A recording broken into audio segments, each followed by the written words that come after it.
A former Dallas Cowboys player is behind bars, accused of driving drunk during a deadly accident this weekend. Details on why he fled the scene before police arrived. Plus, hot and humid this morning, but severe weather is heading to North Texas. Kylie has a look at your forecast coming up next. And thousands of National Guard troops are headed to L.A. as chaos erupts over immigration enforcement. That and more is coming up as well on Good Day Sunday. Good Day Sunday, here for you on Fox 4. Hey, good morning. I'm Tisia. Thanks for starting your morning with us. We want to get right to the forecast because I know you're tracking severe weather heading our way. We have a lot to discuss with our Sunday forecast, specifically Sunday night. Things are fairly quiet this morning. I've been monitoring radar all night because we have had a few thunderstorms impact far eastern and northeastern parts of North Texas through the early morning hours. We've had a couple of severe thunderstorm warnings out of this, but for right now, storms are sub-severe. Just some pretty heavy rain south and west of the Paris area up in Lamar County. There's also one stray shower in eastern Collin County that's going to be just to the south and west of the Farmersville area. So I'm keeping low shower chances in place through about mid-morning. Now, through the majority of the day, things stay quiet. It's after the sun sets this evening that a high-end severe weather risk looks to be setting up. And initially, storms will develop to the north and west, likely after sunset, impacting the Metroplex between 10, 11 o'clock into about 1 o'clock tomorrow morning. And yes, that severe weather risk is mainly for the potential for very high winds. In fact, later tonight, we could see those winds in excess of 80 miles per hour at times, potentially gusting even higher, maybe upwards of 90 to 95 miles per hour along the leading edge. And then we're not finished with storm chances throughout the week. In fact, active weather looks to hang around all week long as that flood risk ramps up Tuesday through Thursday of next week. It is warm and muggy out there this morning, though. Now, I'll tell you that a couple of things will be fuel for storms later on. One, we expect high temperatures to climb into the mid-90s under partly sunny skies later on. That's plenty of heating for the atmosphere to work with. That, coupled with the dew point staying in the low 70s this afternoon, will yield a heat index above 100 degrees, but also with plenty of moisture in the atmosphere. Yes, that is setting up that moderate level, that is level 4 out of 5 severe weather risk for tonight. Notice the Storm Prediction Center encompassing more of the Metroplex under that level 4 moderate risk, and that once again is to account for more widespread high wind potential. I'll break down those storms later on tonight and take a look at the rest of the week coming up in a bit. All right, Kylie, thank you.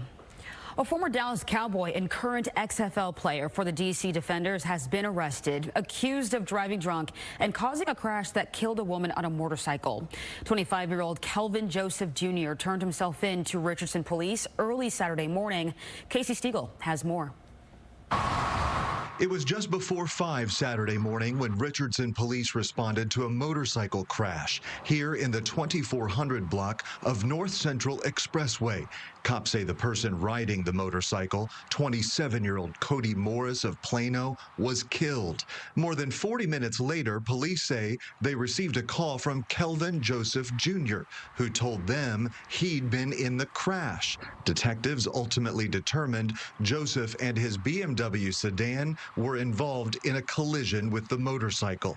According to arresting officers, Joseph, quote, showed signs of intoxication. He has been charged with driving while intoxicated and collision involving death.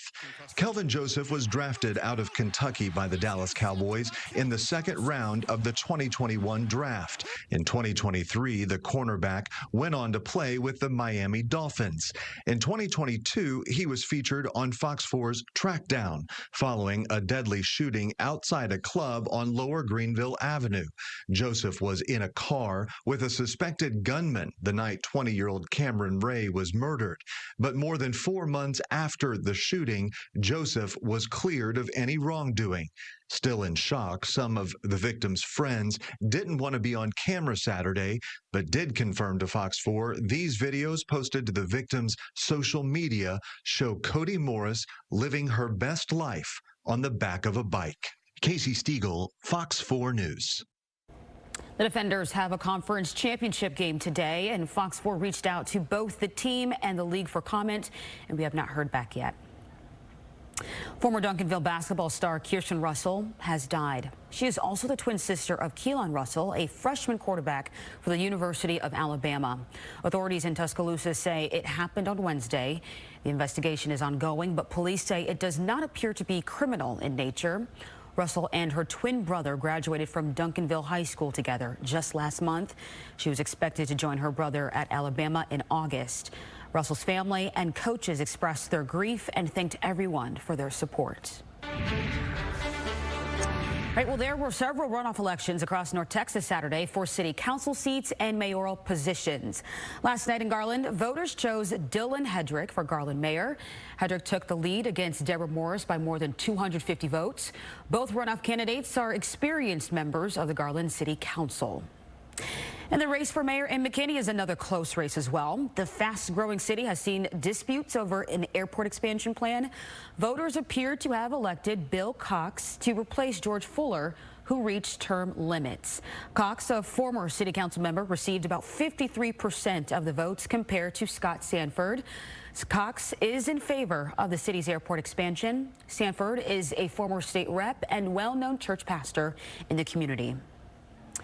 And two more races of interest, the city council runoffs in Frisco. Bert Thacker beat Tammy Miner-Shagan in the District 2 runoff with 55% of votes. And in the District 4 Frisco Council runoff, Jared Elad beat Gopal Ponanji with 53% of the votes. And you can view the full results on our website at fox4news.com. Well, violence erupted in L.A. for the second day in a row as federal law enforcement and anti-ICE protesters clashed.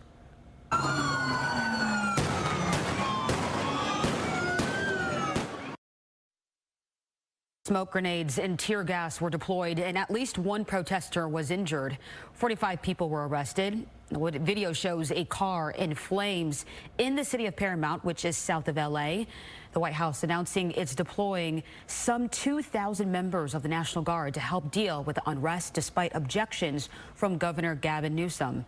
Some demonstrators accuse the feds of taking what they call drastic steps to carry out immigration enforcement raids. They don't need all this. They don't need all this. If they would have done it a different way, I truly believe it would not have escalated this much. It's not just criminals that they're just taking everybody and they're not even asking them for any identification, no anything. We're going to maintain a significant presence here in the city of Paramount, and we're going to keep an eye on the rest of the county just to make sure that other uprisings don't start. Well, federal officials say more than 118 undocumented migrants were taken into custody over the course of the past week across Southern California. Protesters say when they tried to block a bus that was taking detainees away from the area, they were pepper sprayed. Kilmar Abrego Garcia is now in Nashville, Tennessee. Friday, he was in federal court, but that hearing was postponed due to a language barrier. The Trump administration claims he is an MS-13 gang member accused of federal human smuggling and conspiracy charges. A grand jury returned an indictment charging him last month, but it was sealed until his hearing. His return comes after major controversies surrounding his deportation. He is expected back in court on June 13th for a hearing. And stay tuned for Fox News Sunday with Shannon Bream. It airs at 8 right here on Fox 4. All right, the Cowboys are getting ready for their final workouts before training camp, and these practices will include linebacker Micah Parsons. Up next, head coach Brian Schottenheimer talks about one of his most important leaders. And Stars general manager Jim Nill not only has to find a new head coach, he also has to decide what to do with some key players going into free agency. We'll hear from him when Good Day Sunday returns. Storm chances ramp up after sunset tonight, and this has the potential to be a pretty significant high wind event across North Texas. I'll have the latest on timing and threats coming up next on Good Day Sunday.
All right, the last Cowboys workout before training camp starts Tuesday. Mandatory minicamp requires all players under contract to show up at the Star in Frisco. Linebacker Micah Parsons, who's in search of a new contract, has stayed away from most organized team activity practices. But he said he'll be at minicamp. Head coach Brian Schottenheimer believes Parsons' leadership will be the difference on and off the field. Being present doesn't necessarily mean being here all the time, doesn't mean necessarily having to practice. It means being present, being around the guys. I mean, we all don't see the things that some of these guys do away from here. There's a lot of work being done away from here, whether it's with other players in the NFL, our guys, things like that. And again, you know, the thing that I know about Micah is Micah wants to be here. He's excited about what we're building. He's been a big proponent of that, and you can lead a lot of different ways. Again, everything I've asked him to do, everything that I've required, no different than everybody that's here, he's been great with, and so that gets me excited, and I'm a big fan of Micah. All right, well, Cowboys mandatory mini camp starts Tuesday and runs through Thursday. Right back here in North Texas, the Stars and other hockey fans are moving on from the firing of Coach Pete DeBoer and focusing on next season. The NHL draft is coming up on June 27th, and free agency will follow. That means Dallas will need to make a couple of decisions here. One involves captain Jamie Benn, and the other surrounds forward Matt Duchene. For General Manager Jim Nill, it sounds like the captain is a priority. He wants to continue playing, and I want him back. And now we just have to work on the contract. And he's being very patient. He knows our situation. He's kind of unique. He can be bonused, so that really changes his contract's status for us. Depends what he wants for security and how much money he wants. Those are the things we have to juggle. That's why we're meeting next week. Those are things we've got to juggle here. I'd love to have Matt back. He was our leading scorer, and he's a good player and a big part of our dressing room. NHL free agency opens on July 1st. All right, we have a lot to discuss with the forecast today and tonight, so let's get right to it. Overnight, a disturbance has remained to the north and east, and that has allowed for several showers and rumbles to impact our very far northern and northeastern counties. Coverage only about 20%, though, through the overnight hours. There were a couple of stronger storms. We did have 2 severe thunderstorm warnings to account for the potential for some larger hail up to the size of $50. But since then, yeah, we really haven't seen much in the way of that hail potential. Maybe hail up to the size of peas now moving through southern parts of Lamar County. That's going to be south and west of the Paris area, where you see that dark red embedded there. Yeah, maybe some pea-sized hail, and that's pretty much it. Locally heavy downpours as well as lightning continues to be the main threats, with these very few showers that are impacting only about 10 to 20% of our North Texas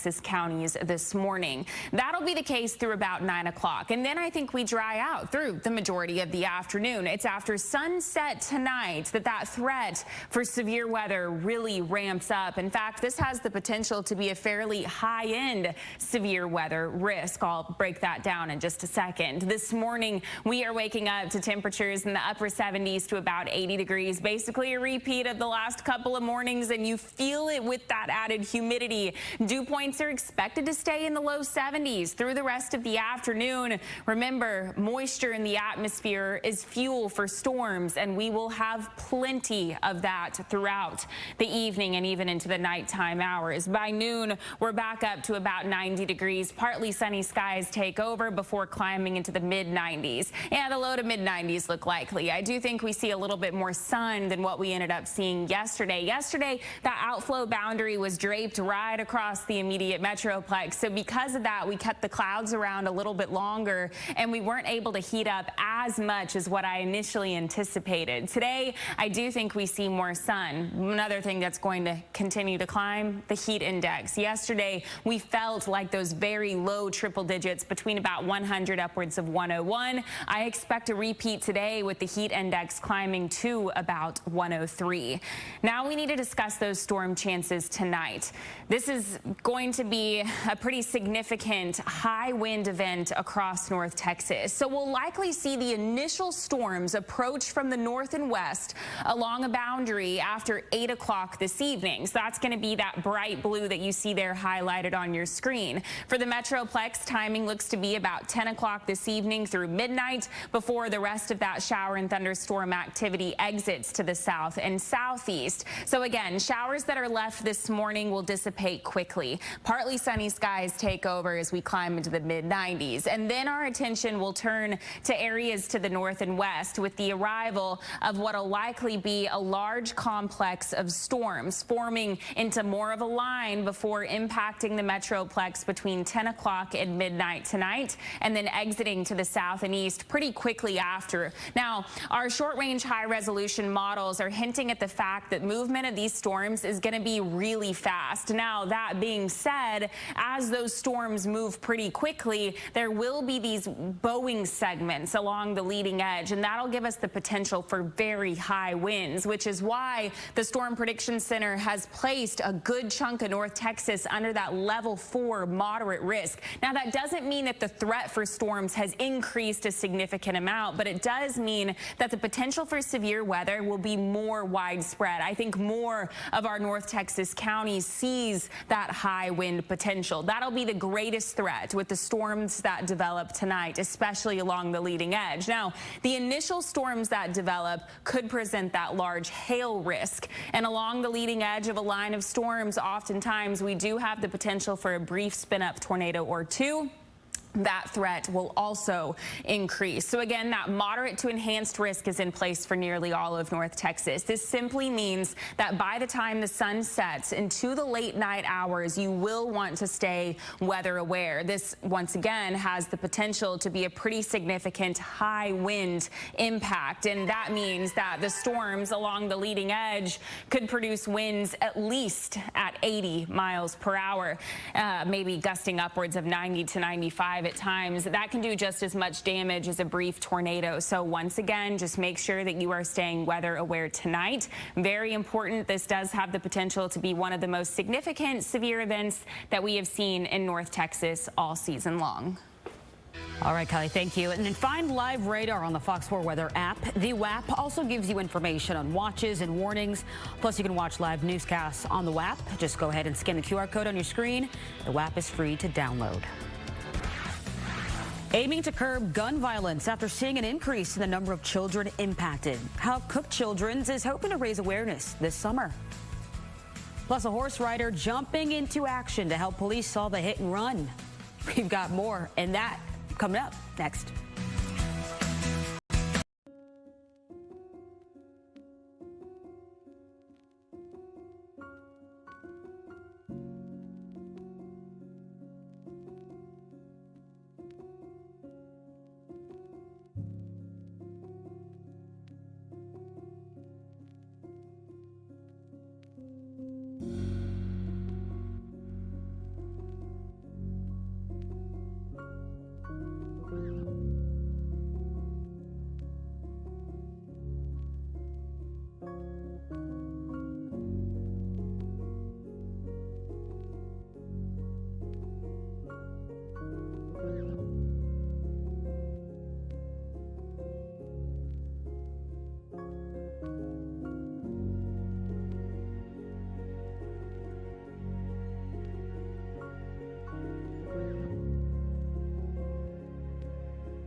Cook Children's Hospital in Fort Worth says it's seeing an increase in cases of children injured by gun violence.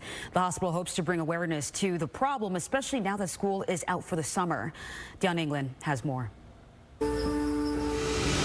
Innocent curiosity should not lead to a gun-related injury or worse. We see on average about 60 to 70 gun-related injuries every year here in the emergency department. Cook Children's Medical Center has produced public service announcements and is doing community outreach. So you would wake it up and then enter the code. Oh, so wake it up. And it pops open. That fast. Including giving away lock boxes and cable locks for firearms. I know across the state, we can each year fill up 7 school buses with the amount of kids that are killed or injured by a firearm. Program specialist Eric Gonzalez handles the hospital's ongoing gun safety awareness.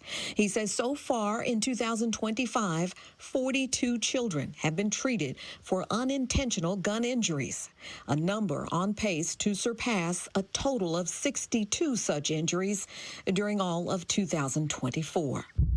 Kids finding a firearm that's not safely stored is more common than we think. With summer vacation upon us, sleepovers can put children in unfamiliar environments. Cook Children's wants parents to have open and frank conversations with the adults hosting their child. The fact is, guns are the leading cause of death for all ages in the United States, 18 and below. And we're not here to tell families whether they should own a gun or not own a gun, and we wouldn't encourage families to use that as a talking point either. It's, we want to keep my child safe, I want to keep your child safe. While they're visiting, can you make sure your gun's safely stored?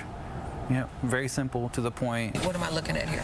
So this is a BB gun. You could expect 2 to 3 inches of penetration. Gonzalez shows us the impact of injuries caused by different weapons. It's with a 22 and then a 9mm. So as if this were the surface of your skin. You're saying it travels through this distance. Correct. Causing that amount of damage. Correct. So to speak. Sobering and awareness worthy. People don't often think of a BB gun, you know, an airsoft gun, being something that could be fatal.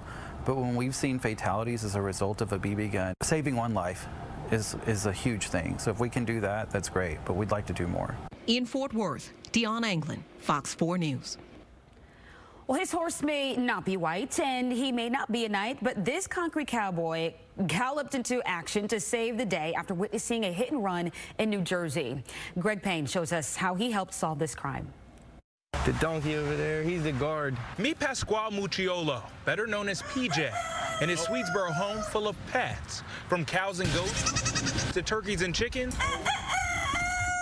PJ's got it all. I take good care of these animals. I don't know, the animals is what makes me happy, keeps me sane. Especially his horses, which he often rides around, including in the streets of Philadelphia with his crew, the Concrete Cowboys out of North Philly. The Concrete Cowboys is really who got me into riding. Made me love riding, made me love horses. Which made it even tougher when one of his horses, Rusty, was recently hit and killed by a tractor trailer. My buddies called me up. I'm from Riverside, so they called me up and said, you might as well come out, go for a ride, you know what I mean, clear your mind. But what he didn't expect during that ride was to witness a hit and run. I ended up seeing this car turn the corner and hit the old lady's car. Now, I don't know, I don't like when people hit old, you know what I mean? Like, don't mess with the elderly people.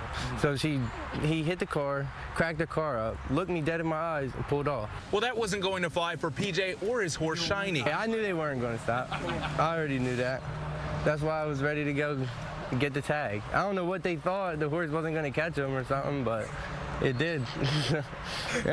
Unfortunately, Shiny was getting some horse manicures, so his sister Penny stepped in for the cameras. Like the way this one runs is more like that. The way Shiny would walk or run is like, he'll take like 1,000 steps to go 10 feet. You know what I mean? Oh, that's what you're saying. She would have got there fast. Yeah. But the former show horse got the job done, and the pair helped police in their investigation to track down the driver, something that still baffles the 2 responding officers. We're a small town. We deal with a lot. We try to be proactive as much as possible. But that was a shocker for me, honestly. But one thing's for sure, the streets are now just a little bit safer thanks to the heroic Swedesboro Cowboy. It's pretty cool. It's pretty cool. I never got this much attention. I didn't expect this much attention either. When y'all called me, I was like, Wow. A lot of times people are always like, oh, I'm not going to call, somebody else might have. But, you know, given the fact that he called us and was able to help us with that, I hope more people come forward and think like, oh, I might be somebody on a horse, but I can make a difference too. So it was really cool to see. Reporting from Swedesboro, I'm Greg Payne, Fox News. The results are in from last night's runoff elections across North Texas. Coming up, how it could impact cities, schools, and proposed developments. Families in Gaza struggling to celebrate the start of an Islamic holiday without food as attacks continue in Gaza. We've got the latest details as another dead hostage has been recovered.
Here for you all morning long.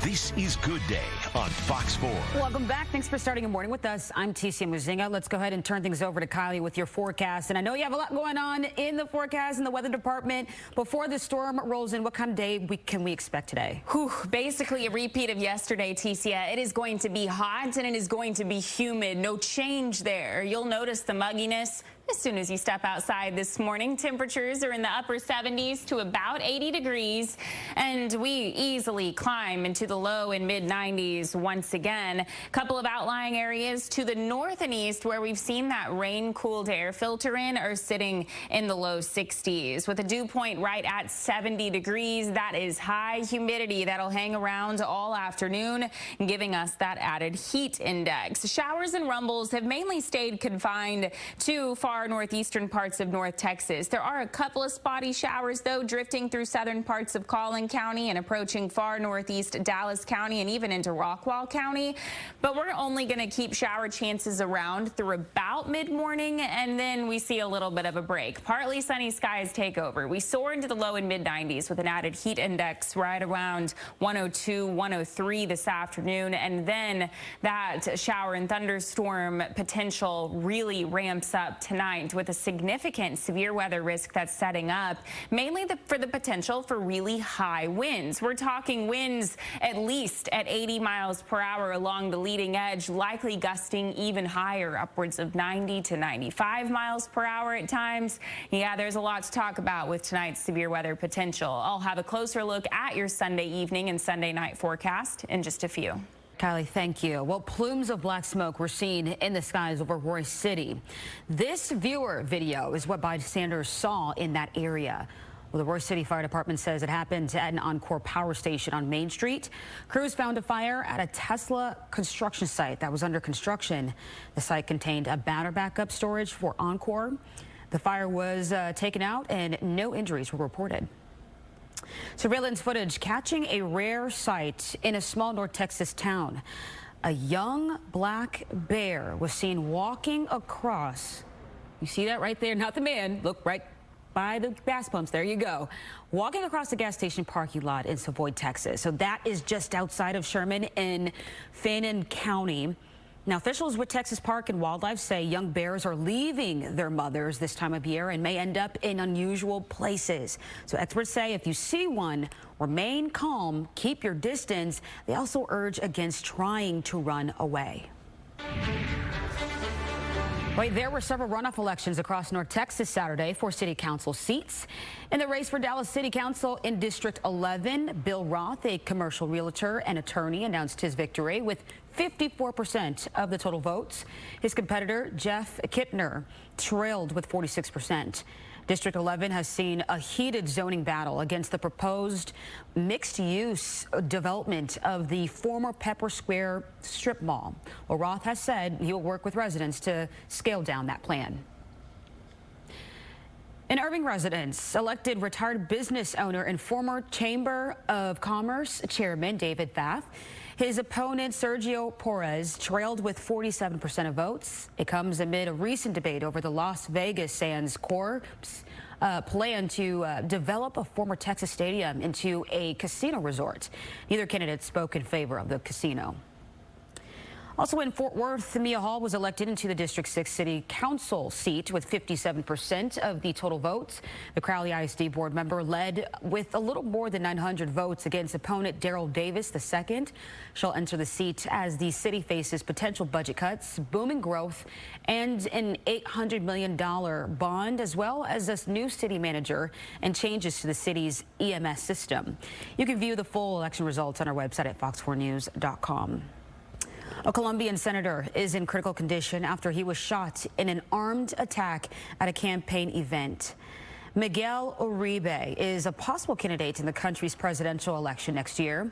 Authorities in Bogota say he was shot and wounded at a campaign rally Saturday.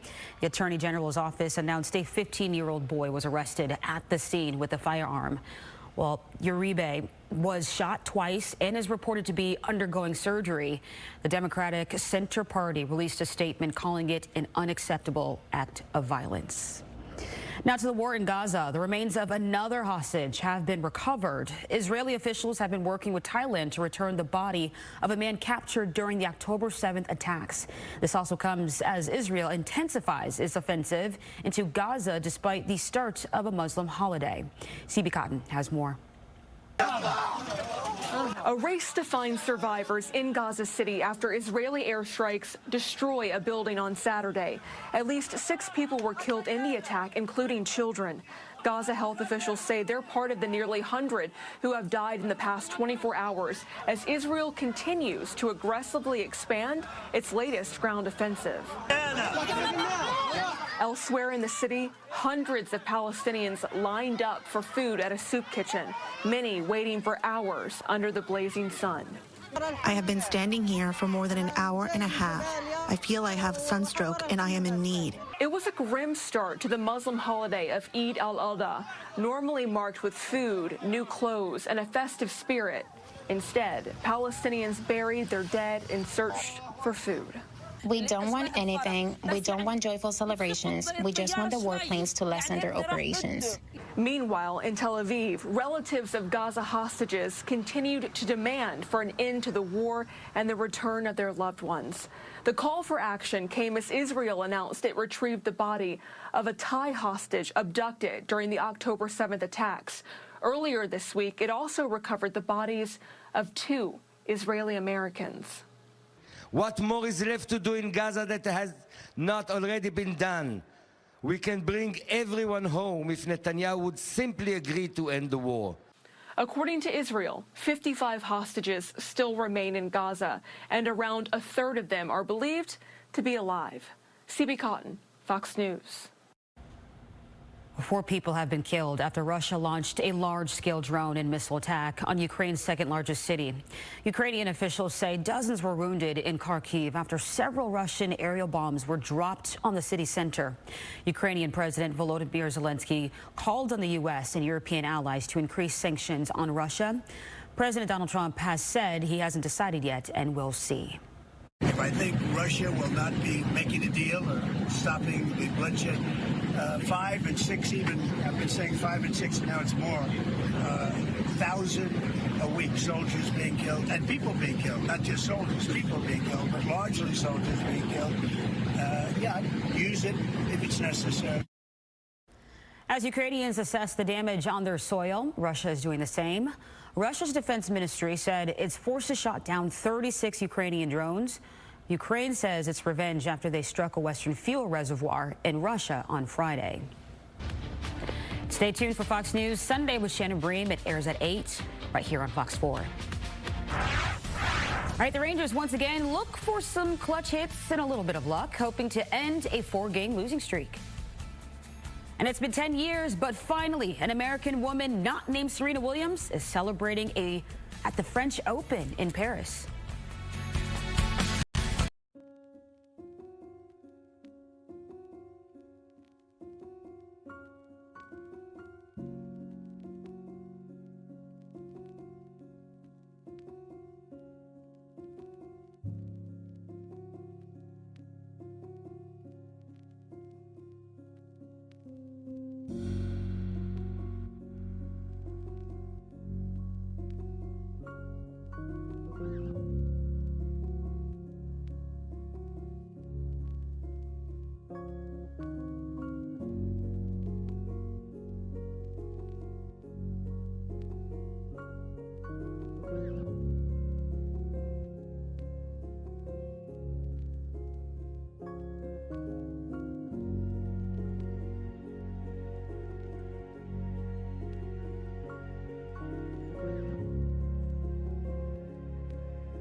Like, that's silly.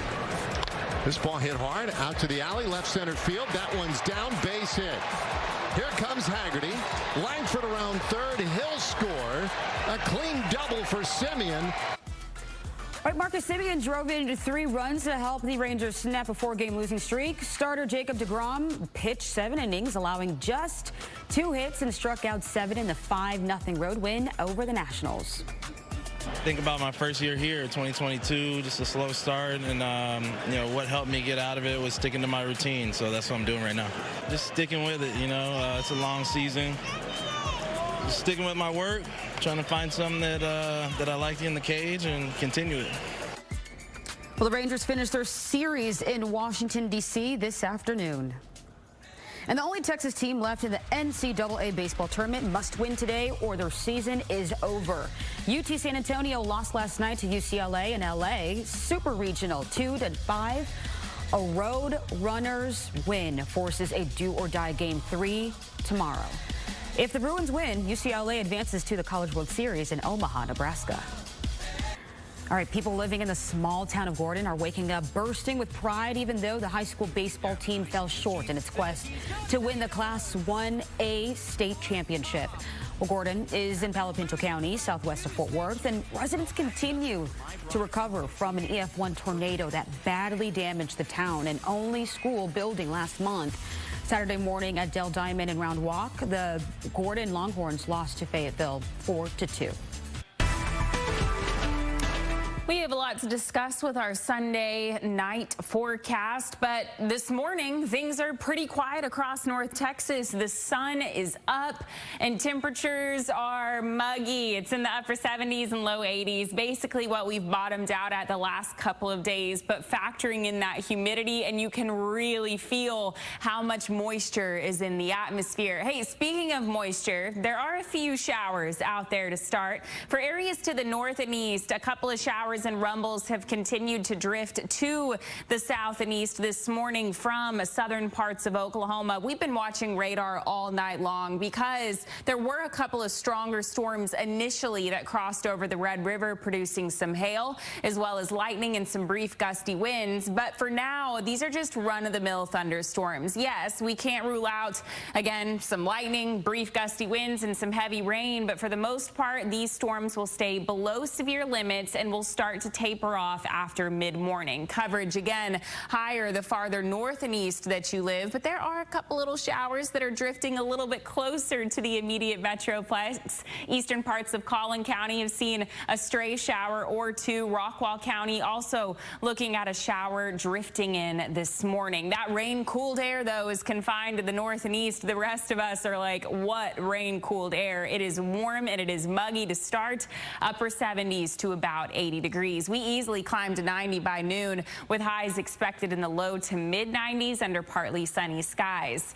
After 8 o'clock this evening, our attention will turn to the north and west, where a complex of storms will be dropping in. Those initial storms that develop, again, well to the north and west, will have the potential to produce very large hail as well as those damaging winds. But I think by the time they creep into our viewing area, that hail threat will start to decrease. I'll touch more on that in just a second. Again, once we factor in the added humidity with dew points in the low 70s throughout this afternoon, I think this feels like forecast is underdoing it. I think most of us will feel anywhere between 100 upwards of 103 this afternoon. Okay, now let's discuss those storm chances tonight.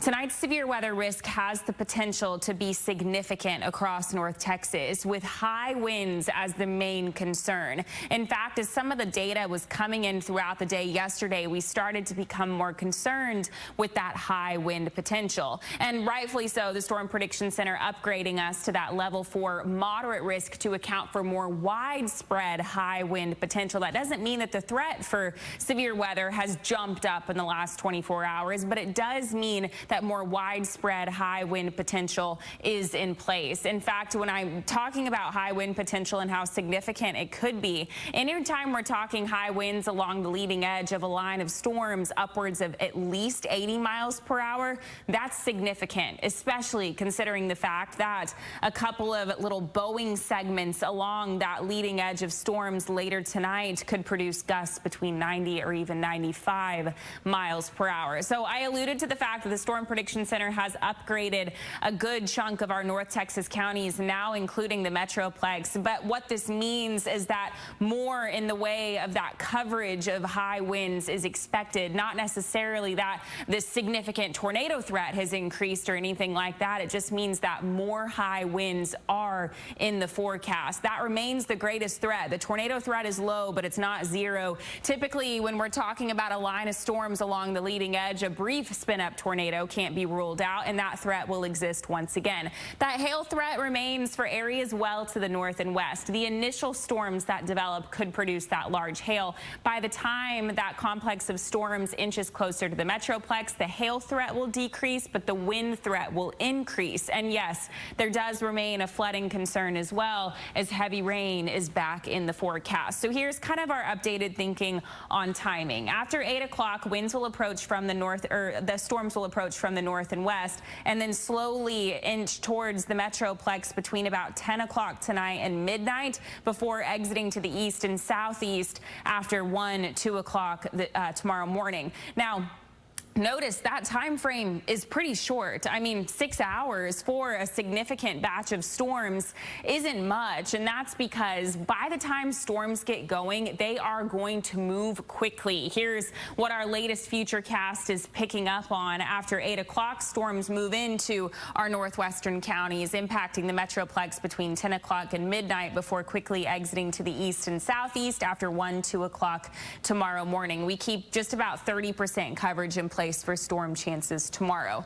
Okay, so we're forecasting 80% coverage of showers and storms. That does not mean that in that 80%, everyone will see that high wind threat. But those that do, remember, winds could be significant, between about 80 and 90 miles per hour at times. That looks to be about 45% of that 80% coverage of showers and storms. That hail threat even lower, and that tornado threat for your county is also even lower. After today, we keep active weather in the forecast. In fact, from Tuesday through Thursday of next week, with a high coverage of showers and storms still in place, more of a flood threat looks to be setting up. So on your forewarned 7-day forecast, just stay weather aware tonight, especially since the majority of the shower and thunderstorm activity will be after you go to bed.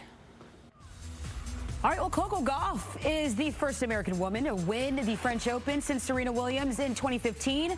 The 21-year-old needed 3 sets to defeat Aryna Sabalenka of Belarus. Now, this is Gauff's second Grand Slam tournament win as a professional tennis player. Congrats to her. So inspiring. All right, cancer patients are being taken to new heights. Coming up, how they're getting the experience of a lifetime.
Well, this week, Arizona families saw the sunrise from a new perspective.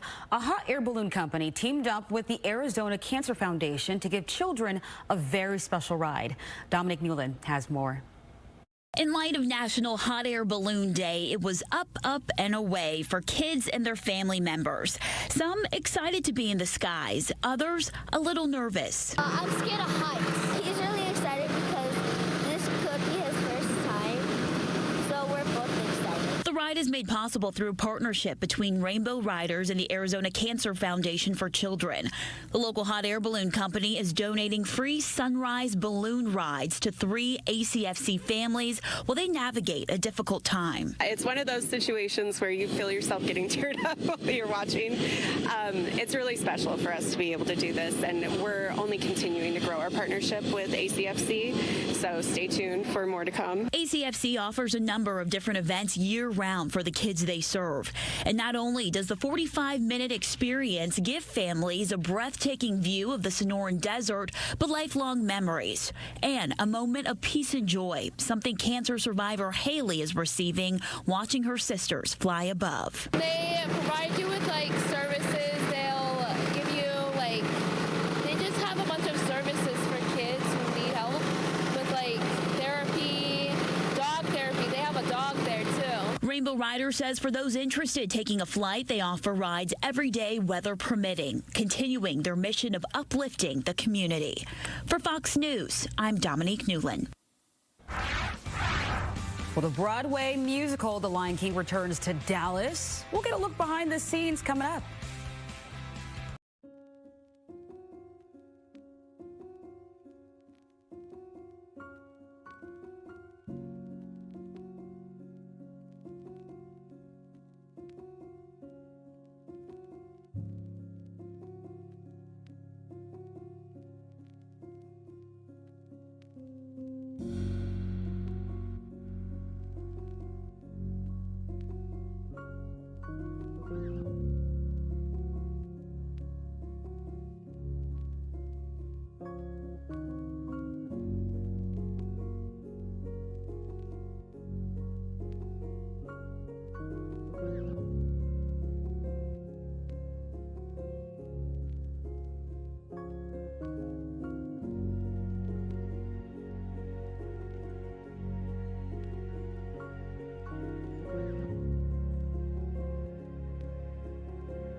All right, we got celebrity birthdays, and up first is singer Nancy Sinatra, the oldest daughter of Frank Sinatra. I did not know he had kids.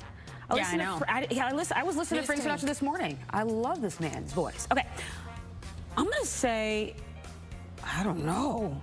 She's got to be older, right? I mean, Frank Sinatra. Probably. Yeah. You want to go first, Kylie? I trust you. I mean, is she 70? I want to go 80. I'm going to say 80. If you think, I mean, I'm trying to do the math here. Yeah, okay. I'm trying to do the math here. I'm going to go 70-something or 80. Yeah, I'm going to just go for the middle. I always do. 85. Boom. Yes. 1 for 1. Yo, I swear I was just guessing. Okay, she's 85 years old. Yeah, I was doing the math. I'm like, she's got to be 85 at this point. Okay, who we got next? We've got actress Juliana Margulies. Okay. From The Good Wife and ER. She looks really good here. I don't know either. I will say she's 60, maybe? Yeah, okay, I'll go 58. Kylie. 2 for Kylie. Is this a record? Are we setting a record and we're not even finished? If we get the next one, we should get the day off. I'm just kidding. Who we got next, guys? Tori DeVito from Pretty Little Liars. Who does she play in Pretty Little Liars? I know her face from other shows too, but I can't think of what she was, because I used to watch Pretty Little Liars all the time. And I literally Did we ever find out who A was? Just kidding. Okay, I will say she is, I'll go like 43. Okay, I'll go 40. Oh my, Kylie. Right there. Right there. This happens every time. 2 for 3 isn't bad, though. We'll take it. All right, all right. If it's your special day, by the way, happy birthday to you. All right, Broadway Dallas's production of The Lion King is back at the Music Hall in Fair Park. Fox 4's Shannon Murray got a look backstage at the puppets that bring Pride Rock to life. You know the songs, you know the characters. Now we're taking you backstage to see some of the behind-the-scenes magic. We are with Michael Riley, the puppet master here with Lion King, the musical. Tell us about the characters we have here in front of you. So this is Simba, Nala, and Mufasa, and they're kind of stationary masks on top of their head. They look like wood, but they're just painted. They're not actually wood. They're carbon fiber. We use a lot of organic materials like hair and leather and some wood, but mostly it needs to be light. They wear these on top of their head. Other puppets like Zazu are way more intricate and require a lot more tutorial. One of the most iconic parts about The Lion King would be these characters and the puppets and the work that goes into it. And there are actually real actors wearing these masks, and you have to work with them and train them how to work with these puppets. Yeah, absolutely. So we don't hire puppeteers, we hire actors, dancers, singers, and we train them to be puppeteers. You've been with The Lion King 26 years now. What do you love so much about this show? You know, for me, it's not just the puppets. It's actually working with the performers and the crew and the orchestra and everyone. We're kind of a big family because we're on tour together, so that really is great. All right, can you show me quickly how to work one of these puppets? Yeah, so this is Zazu. You're gonna grab that. The little trigger is his mouth. Okay. And I'll put your hand under there. All right. Okay. And then that's how you get him to talk. And Yep. So when people see the show, they'll see Zazu on stage and they'll Yeah. see an actor controlling him. Just like this. The actor's all going to be in blue, kind of representing the sky, so Zazu really shows up against his costume. But he's got to operate the eyes and the wings and the mouth. He's got to do all of his blocking and all of his lines. It's a lot of work for him. It's by far the hardest puppet in the show.